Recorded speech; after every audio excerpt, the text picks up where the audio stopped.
when my son George looked me dead in the eye and said, "When are you finally going to die, old man?" "I'm tired of waiting for what's mine." I smiled, got in my car, and made one call to my lawyer. By noon the next day, I had completely rewritten my will, removing him entirely from my $3.2 million estate. And that was just the beginning of my plan. Justice must be restored and arrogance punished. You won't believe what I did next. Before we continue, please subscribe to the channel and let us know where you're listening in the comments. "I could bring my famous turkey this year," I said, settling deeper into George's leather sectional. "The one with the herb stuffing your mother used to love. Remember how she'd always say it was better than her own mother's recipe?" The words hung in the warm air between us, mixing with the scent of Beatrice's expensive vanilla candles flickering on their marble coffee table. George shifted beside me, his wedding ring catching the light from their 12-foot Christmas tree. Something in his posture changed, shoulders pulling inward like he was bracing for impact. "Dad, unfortunately, you won't be welcome here for Christmas." The words hit me like a physical blow. I blinked, certain I'd misheard. "What do you mean? Why wouldn't I be welcome?" George couldn't meet my eyes, his gaze fixed on the marble coffee table, the one I'd helped him pick out last spring when Beatrice decided their old furniture wasn't sophisticated enough. "Beatrice's parents are coming, and they'd prefer if you weren't here." My hands went cold. "They'd prefer. It's just easier this way, Dad. You know how her family is about traditions. They have their own way of doing things." His voice got smaller with each word, like he was shrinking inside himself. I looked around the living room at the silk curtains I'd paid for when Beatrice complained about privacy, at the hardwood floors that had come from my savings, at the crown molding that I'd funded when they said it was essential for the house's value. Every corner of this place bore my fingerprints, my sacrifice, my love for my son. "Their own way," I repeated slowly. "And what way is that, George?" He flinched. "Dad, please don't make this harder than it has to be."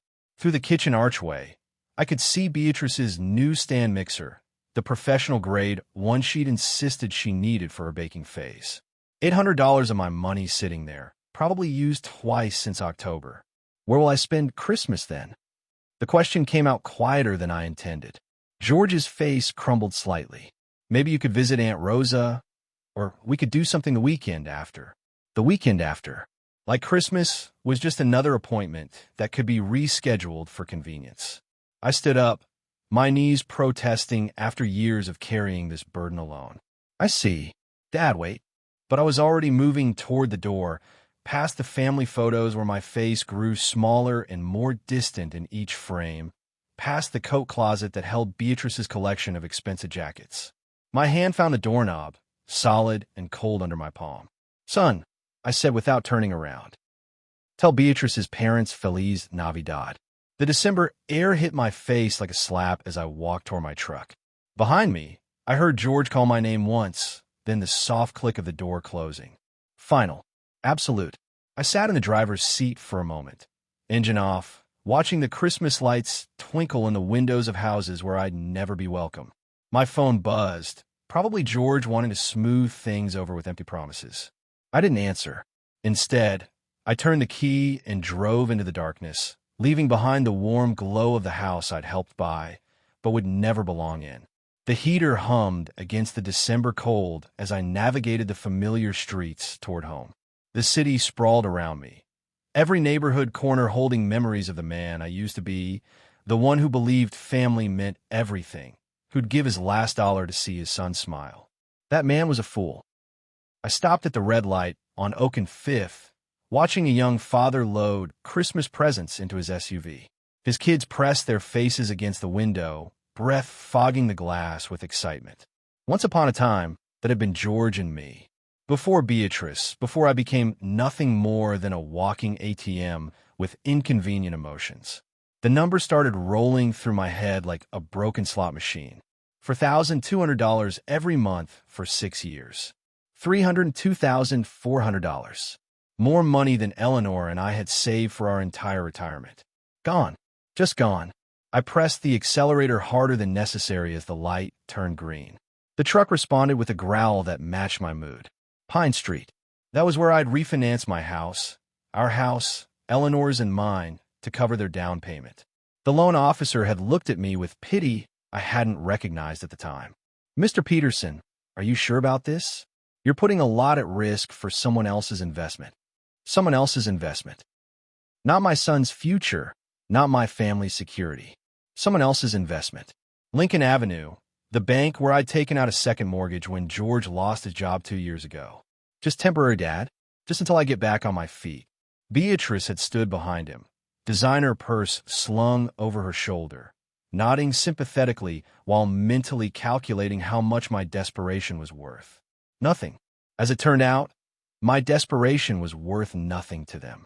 I pulled into my driveway, the one with the cracked concrete I couldn't afford to fix because every spare dollar disappeared into their suburban fantasy.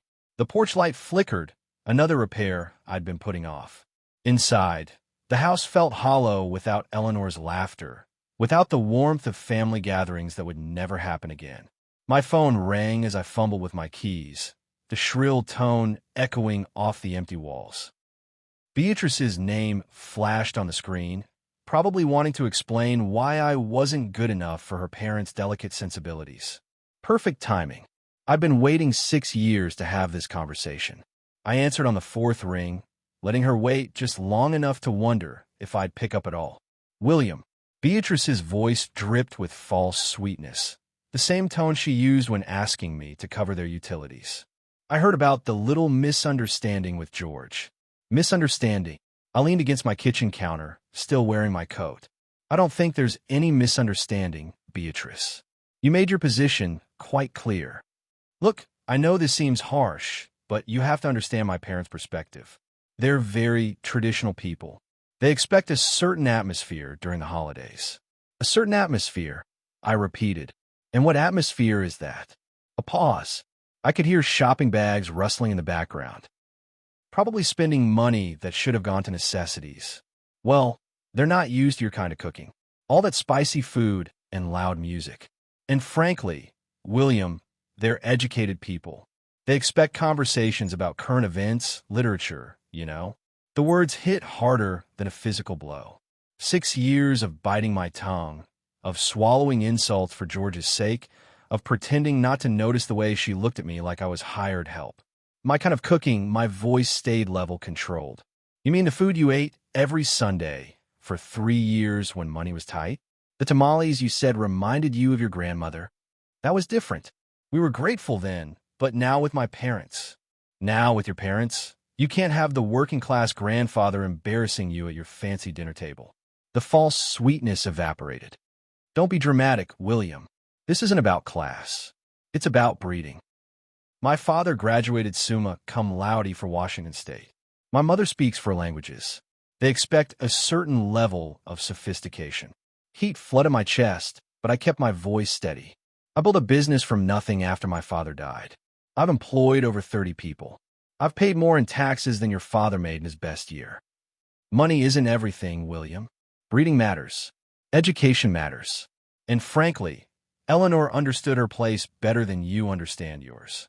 The line went dead silent. She'd crossed it. The line I didn't even know existed until she'd stomped across it in her designer heels. "What did you say about my wife?" "I'm just saying she knew how to blend in better. She didn't make waves. She understood that some spaces weren't meant for her." My hand tightened around the phone until my knuckles went white. "Eleanor had more class in her little finger than your entire bloodline will ever possess." "Oh, please. She was a teacher who got lucky. At least she had the good sense to stay quiet about it." "Beatrice." My voice dropped to something I didn't recognize. "I want you to listen very carefully. This conversation is over. We're done pretending to be family. You can't just. We're done." I repeated and ended the call. I set the phone down carefully on the counter, my hands surprisingly steady.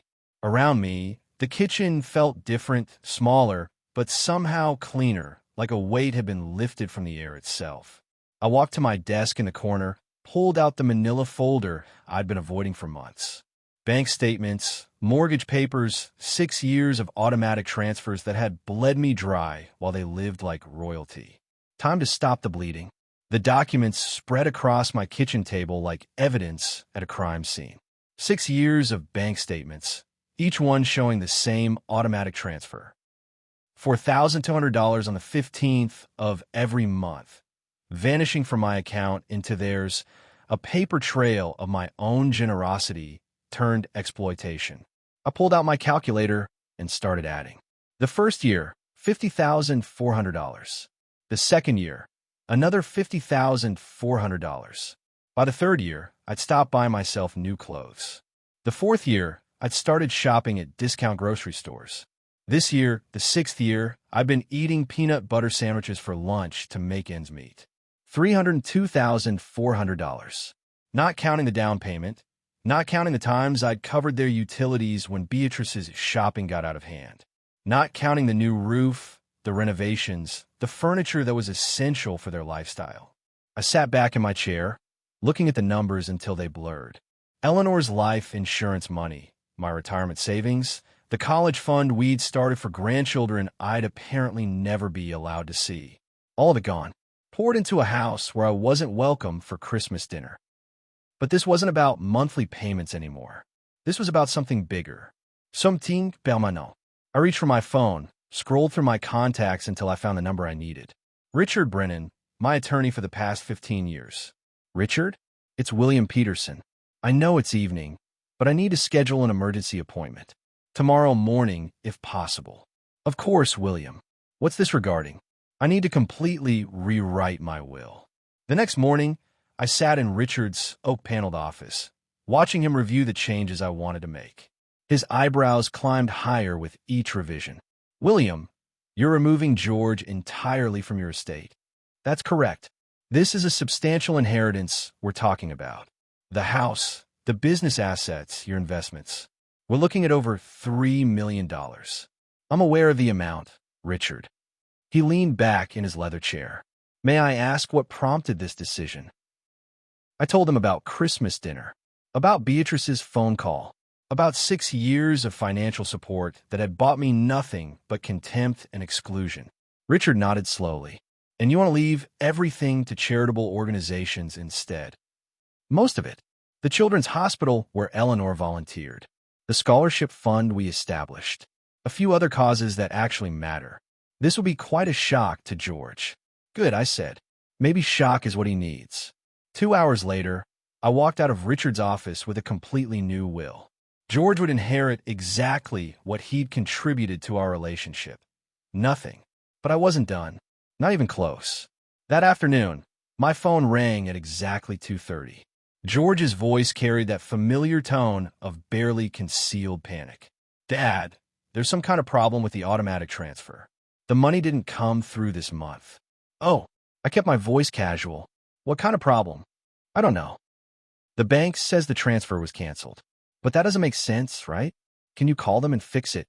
George, I'm actually not feeling very well today. I've been having some chest pains. Could you possibly give me a ride to the doctor's office? I really shouldn't drive. There was a pause. I could practically hear him calculating whether this was worth his time.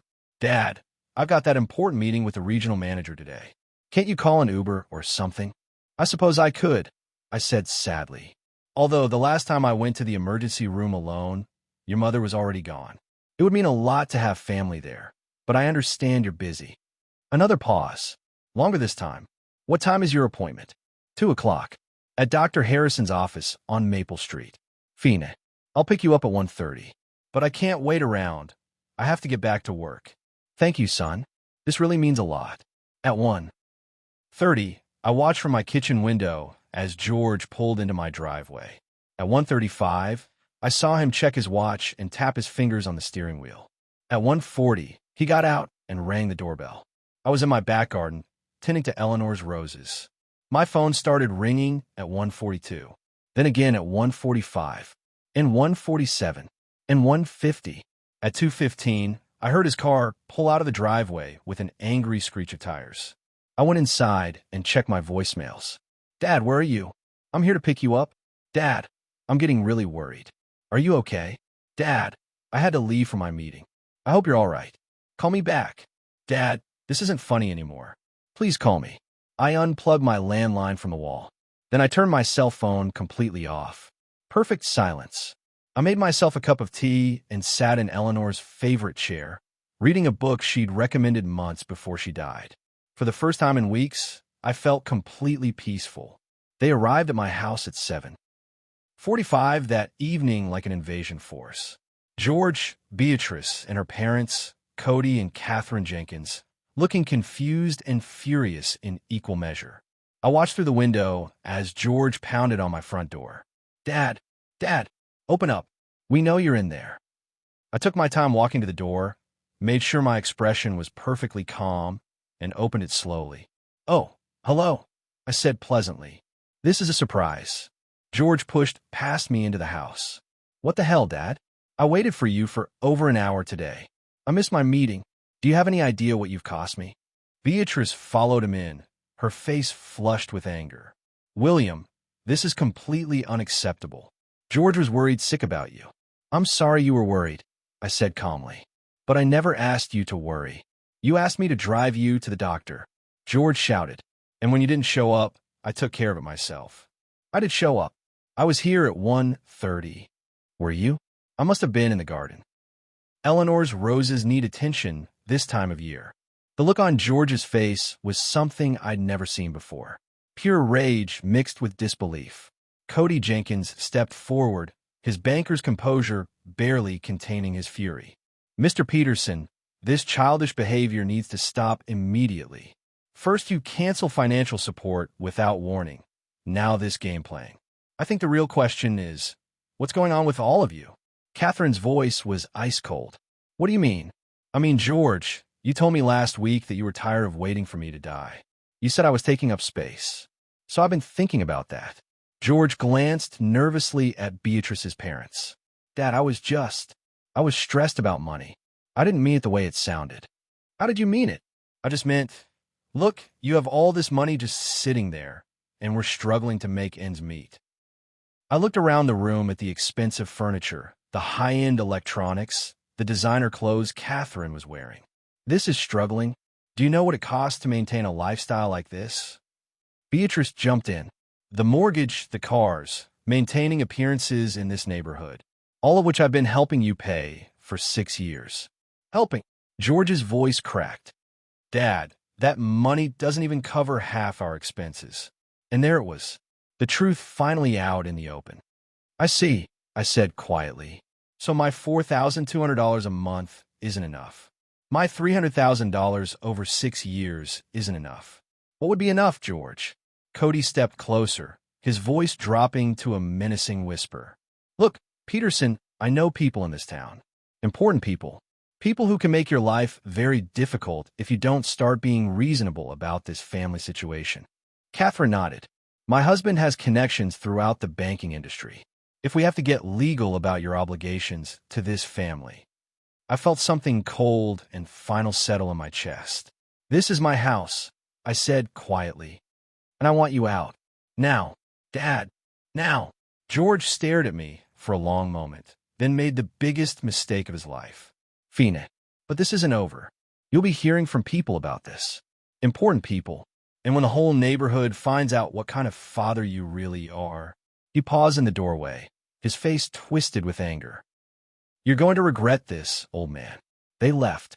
But George was right about one thing. I was going to regret it. I was going to regret that I'd waited so long to see who he really was. 3 days later, I found the newspaper on my front porch with my picture on the front page. The headline read, Local Senior Abandons Family During Holiday Crisis. The article painted me as a mentally unstable old man who'd suddenly cut off his struggling family right before Christmas. It mentioned my substantial wealth and suggested I was no longer competent to manage my own affairs. But there were lies everywhere. The article claimed I'd suddenly and without warning stopped supporting my son during a severe winter emergency. I checked the weather reports. It had been 48 degrees and partly cloudy all week. The piece quoted neighbors who supposedly confirmed my erratic behavior, but I recognized the quotes as things Beatrice had posted on her social media after their visit. My laptop became my war room for the next phase of this battle. I spent hours researching everyone involved. Beatrice's cousin who'd written the article George's employer, Cody's banking connections, their social media profiles, their professional networks, their own financial situations. What I found was fascinating. The reporter had been disciplined twice for publishing unverified stories. Cody was facing an ethics investigation at his former bank, and George's boss had his own reputation problems in the industry. But I found something else, something that changed everything. In Beatrice's Facebook post from the past year, she'd been documenting their lifestyle in detail. The family vacation to Europe that cost more than most people's cars. The boat George had bought. Beatrice's spa weekends. All of it time-stamped and photographed. These people had made 3 critical mistakes. First, they'd underestimated my intelligence and resourcefulness. Second, they'd put their lies in writing. Third, they'd forgotten that I'd built a successful business by being thorough, strategic, and patient. It was time to show them what those qualities looked like when applied to justice. Christmas Eve morning, I prepared my materials like a general preparing for battle. I had printed copies of every bank statement, every canceled check, every financial transaction between George and me for the past 6 years. I had screenshots of Beatrice's Facebook post showing their expensive lifestyle. I had copies of the false newspaper article with my fact-checking notes in red ink. Most importantly, I had a copy of my new will. I dressed carefully in my best suit, the navy one Eleanor had helped me pick out for our 40th anniversary. I wanted to look like the successful businessman I'd been, not the doddering fool they'd portrayed in the newspaper. At 6:30 p.m., I drove to their house in Kennel Yards. Their driveway was full of cars. Beatrice's family, George's co-workers, several neighbors from their upscale community. Perfect. I parked on the street, gathered my briefcase, and walked to the front door. Beatrice answered, her face going white when she saw me. "William, what are you doing here?" "Hello, Beatrice. I hope you don't mind, but I have some things to share with your guests. Family business that I think everyone should understand." I walked past her into the living room, where 15 people were gathered around their Christmas tree, the tree that stood in a room full of furniture I'd helped pay for. "Excuse me, everyone," I said pleasantly. "I'm William Peterson, George's father.